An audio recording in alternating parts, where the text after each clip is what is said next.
Prima serie partita, Talon, Scomparin, Guidotti, Zanet, Strimb, Marin, Favero e Verzotto a contendersi la vittoria e le medaglie in palio. Martina Zanet suo il miglior tempo di iscrizione, quindi a lei assegnata la corsia centrale, mentre Sara Flavia Strimb ha vinto la prova dei 100 d'orso qui al meeting di Halloween. In questa gara dei 200 ai criteri di Riccione è stata terza nel 2019, naturalmente quest'anno appena concluso. Quindi Strimb 32-32, Zanet 32-66, Marin terza con 33-29.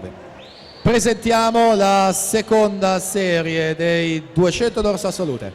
Anna Castellani in 1, Matilde Frasson la 2, Matilde Vignoli in 3, Elena Buttignola la 4, Alessia Cunegatti in 5, Delia Rossini alla 6, Sofia Salvato in 7, Caterina De Poli corsia 8. Prossima virata è quella dei 100 metri, 34-55, Sara Flavia Strimb, Martina Zanet 35-46, Irene Marin 35-82.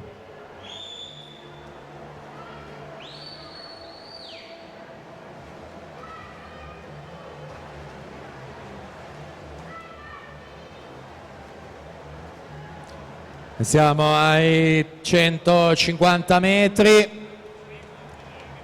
ancora con l'atleta dell'Hydros saldamente al comando e al controllo delle operazioni. 34-80, Zanet 36-36, Guidotti 36-39, Marin 37-14, a 10 centesimi soltanto dalla terza posizione.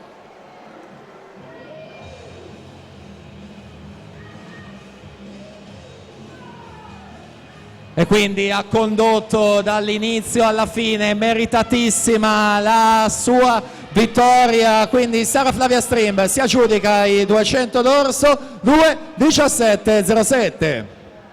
Martina Zanet 2:20:58, Arianna Guidotti terza posizione 2:21:63 alla partenza della seconda serie assolute.